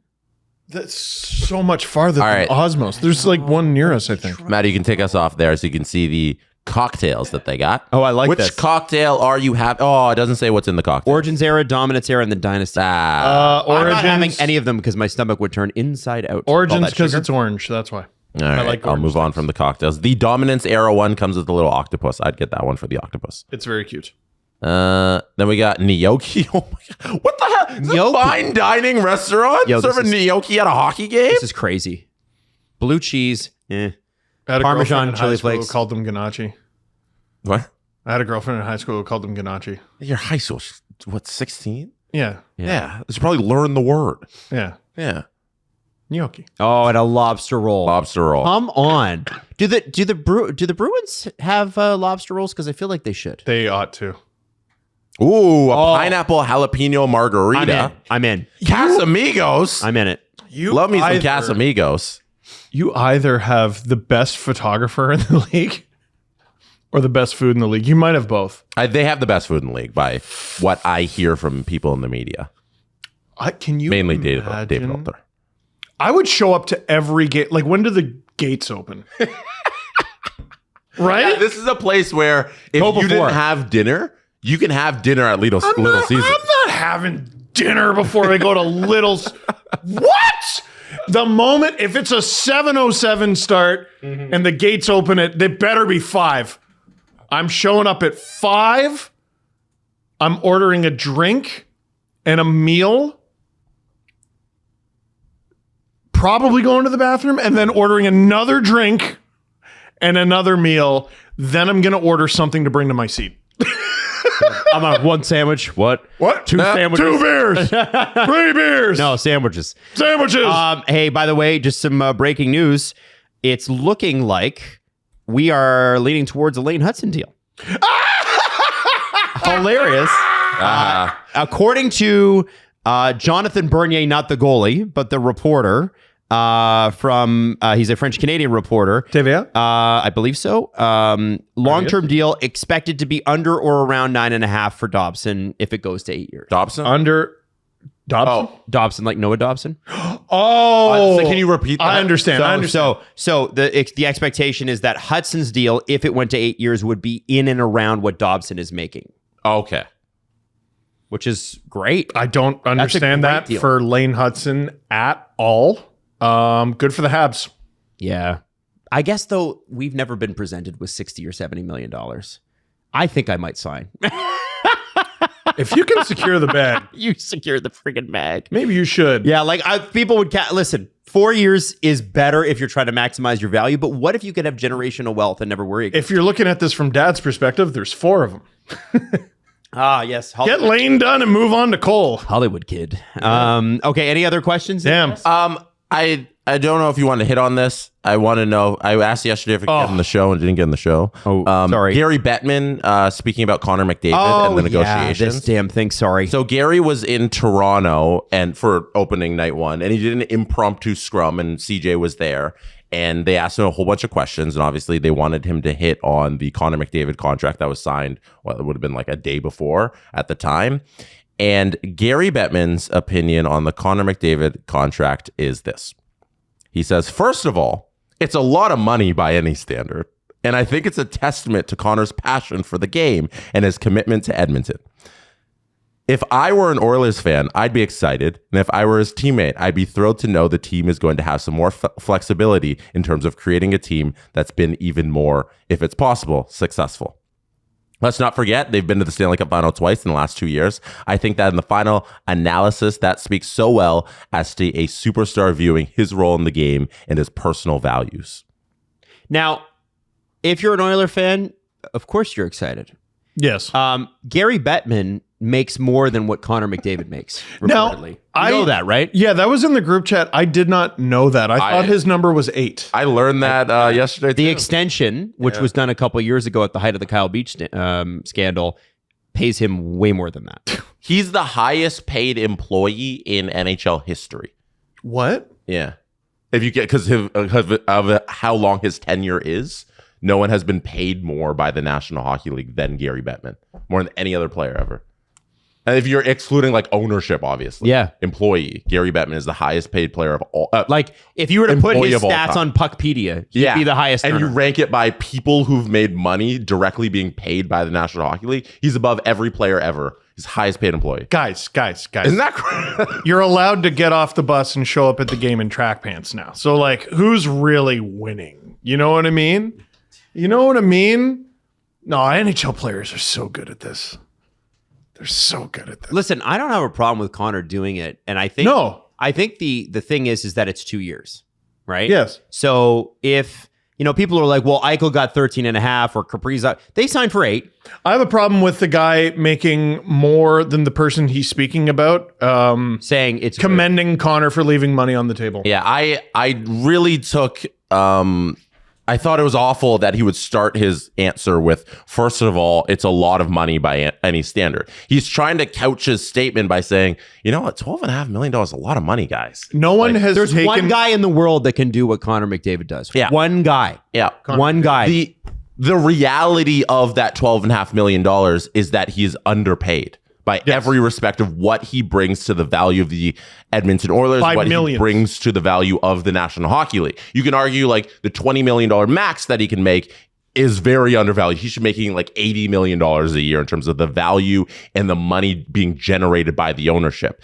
And you always hear like, oh, he's a professional athlete, should be making all that money. That money is still being made. Yeah. It's going to ownership. Yep. There's no reason you should be advocating for them to make that money over Connor. If I charge you $10 and I say, okay, you're going to make $1 of that $10 and I'm going to make $9, but then people are upset and they're like, why should Steve Dangle make $1 there? And let's cut his pay because that's too much money. I'm still making the $10. Yes. You're giving me a bigger cut. Connor should be, in every respect, getting more money. And Gary Bettman advocating for Connor McDavid to be just like doing such a great thing for the National Hockey League is so backwards and underhanded. He's just happy that this player isn't making a lot of money because then it can keep revenues down for the players and more ownership can get more money. And for that reason, I hope the Minnesota Wild win the Stanley Cup. Yeah. Because that would be incredible. I've heard a lot of shit talked about that Kaprizov deal. Mm-hmm. And I have to be honest with you. Barring some crazy health thing, that's what he should be making. And that's what what do you think Cale Makar is going to make? Because we had this chat in the CJ show group chat a couple nights ago, or maybe it was last night. And like there was I think Eric Johnson, who's been a teammate of Cale and is probably slightly biased, said, listen, Quinn Hughes is an incredible player. Cale Makar is country mile the best defenseman in the league. In the world. And you look at his stats, you look at the way he plays, who is he even comparable to? And it was CJ that said, it's Bobby Orr. And 2 players in NHL history have a higher points per game currently than, or no, not NHL history, since 67, 68. Yeah. 2 defensemen have a higher points per game than Cale Makar. Bobby Orr, Paul Coffey. Yeah. End of list. Cale Makar is going to make a fortune, and he should. And I look at what Kaprizov, for instance, making in Minnesota. He should. And it's not just like you can build it. I'm sorry, but you can build a team around that. The Toronto Maple Leafs ran into an issue when they had 4 guys making that, but you can have 1 or 2 in a flat cap. In a flat cap. The idea was correct. But it was a flat cap. Supposed to go up, and Yes. it didn't because a pandemic happened. And they didn't adjust. The salary cap still to this day, if you want to hear anybody talking about this, Alan Walsh will talk about it. But the salary cap right now is deflated on purpose. It should be at like 110 today, and in the next 3 years, they're going to get to that 113. I think they've set it at 3 years from now. And that's where we should be previous years based on the revenues of the NHL that are exploding. Yep. This game is in a really good place, and this money's being made, and these players need to make more money. No, it isn't. Game's in a really good place compared to where it's been. Yes. Which is the fucking sewer. Yes. It's a toilet. Like compared to MLB, NFL, NBA, it's not comparable. It's not comparable. We're living like in a bachelor apartment, looking at it like it's the Playboy Mansion because we've been living in a dumpster since 1993. And maybe that's good enough. Yep. That we feel that way. No one has taken more money out of players' pockets than Gary Bettman. No one. And so to have him get on a panel and praise McDavid for taking a haircut is disgusting. Yeah. Yeah. Frankly. knowing that he makes more than anyone. And by the way, both can be true. McDavid doing a thing for his team and Oilers fans being excited about it is a good thing. How about Bettman- it's true and I don't want to hear your dumb face say it? Yeah, and Because also, your dumb face belongs to your dumb legacy. because of the intent behind it with Yes. Yes. Gary's job is to try to make superstars make less money. Gary's intentions are nefarious. Connor's intentions are pure. Oilers fans' feelings are pure. Gary is like, this is my friggin' dream. Do you know how old this man turned in June? Isn't he 80? 73. Oh, It feels like 80. it does. And he makes how much? 15 a year. Is it 15? Isn't that That's where we started this I thought that's what it was. conversation, right? Yeah. Fucking retire. Leave us all alone. I think you nailed it there with what Gary's trying to imply with McDavid there. Like, he is hoping that this is like a trend, and McDavid pushes all the superstars to take less money and that sort of stuff. So then the cap hits can stay down and nobody's can make as much money. But in reality, this is an outlier. Yeah. And no other National Hockey League player needs to look at McDavid and say, I'm going to take, what is he making? Like 15% less than he should be. Nobody should be doing that. You should be going to get what your value is worth. Yeah, I think if the Oilers had not gone to 2 straight Stanley Cup finals, I don't think he's doing this either in the same way. No. I think he believes in this group and hey, he's got the proof. It's a unique situation. Yeah. Totally. Steve, if you want to compare AAVs across sports for your little thing about our baby league, the NHL, The Athletic put this on Instagram. They have Who are Flag. half of these people? Cooper Flag is the #1 draft pick from the NBA. Has not played a game yet, Jeff. Dennis Schroeder! Yeah. Cooper Flag you should was get madder drafted- about Cooper Flag. Sorry, go ahead. Cooper Flag was drafted #1 overall last June by the Dallas Mavericks. He has not played a basketball game yet. His entry salary will be $15.7 million. Andrew Benintendi plays for the Chicago White Sox, who are some of the worst baseball you could ever imaginable. Makes $15 million. He hit like 260 last year, 220, I forget. And you go down the list. George Russell, who's an Adam Wild's There are 2 athletes named Cooper paid more than Connor McDavid. George Russell, who's in Adam Wild's world, is a driver for Mercedes, makes $15 million a year. And he's getting an extension where he'll make $20 million very soon. There you go. Dennis Schroeder, who could not be bothered to play for the Raptors when he was here, he had like 2 good games, makes $14.8 million. There's a lot of guys across pro sports who are not even in the same caliber of Connor McDavid compared to their peers who make many millions more than him. No, you look at this list and tell me hockey's doing great. It is doing great. I think it's just relative. that it could be doing a lot better. I've said it before, we're in a golden era of hockey playing athletes. Yep. No one has taken more money out of NHL players' pockets than Gary Bettman, and that list is true. So we just don't want to hear him say it. That's all. I don't want to hear him fucking say it. You probably just don't want to hear him talk. That too. Go away. Well, it's insane you're still the commander. It's also kind of insane, I have to say, just generally, watching people who are getting older hanging on to positions of power. Like, buddy, you're going to be dead by the time any of this yield to the people that are going to have to live through the decisions you're making. Do you know what I mean? Whatever happened to moving on? Whatever happened to, retiring? What? It's your turn. Whatever happened to the beach? Whatever happened They hate the beach like you. Man. Yeah, but I'll find some. You'll find me in a kayak then. You know what it is, Steve? You know what it is? They're worried about, and I think this happened with one of the NHLPA heads at one point. They're worried about the day that they're not in that job anymore and nobody calls them. That's what it is. You're in a position of power. It feels good. And you feel important and you feel like you've got purpose to your days. So we're all going to be victims of your weird little addiction? Yeah. Oh, great. We are. Such a good spot to be in. No, that's awesome. So healthy. I'm just saying. That's so good. I'm so happy. Yeah, that's why you're supposed to have hobbies so you can move on to your hobbies. I was having such a good time this show. Jesse, anything else that you want to add? Oh, those dudes too. Awful husbands, and they don't like their wives. That's part of it too. Probably. Don't want to go home, so they stick around at these jobs and do that. We're speaking in general. I know nothing about Mrs. Bettman. Oh, yeah. No. Yeah, that wasn't a shot at Gary. No, that wasn't a shot Is Gary even married? If I want to take a shot at Gary, I will directly take a shot at Gary. We don't have to be worried about that. I have no idea. Buy tickets to the Rec Room. Oh, yeah. Hey! Yeah, to a Rec Room. Next weekend.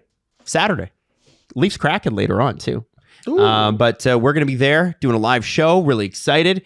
Lots of tickets sold already. And it's always a wicked time because it's like a big stage. The food's crazy. I don't know. I love those shows. I love the Rec Room. It's our favorite venue. Such a good spot. Yeah, it's awesome. Anyway, that's what we're doing. So you can buy the tickets. Link in the description right now. Jesse, hit the button. And that's in the video and the audio section of this show, however you listen. We'll be back on Tuesday, by the way, too. It's Thanksgiving Monday. So we'll be back with a Tuesday, Wednesday, Friday next week. Also worth mentioning. Anything else? Are we going to Detroit? The Steve Dangle Podcast. Follow the guys on Twitter at Steve_Dangle, at Adam WYLDE, and at Jesse Blake. Connection complete.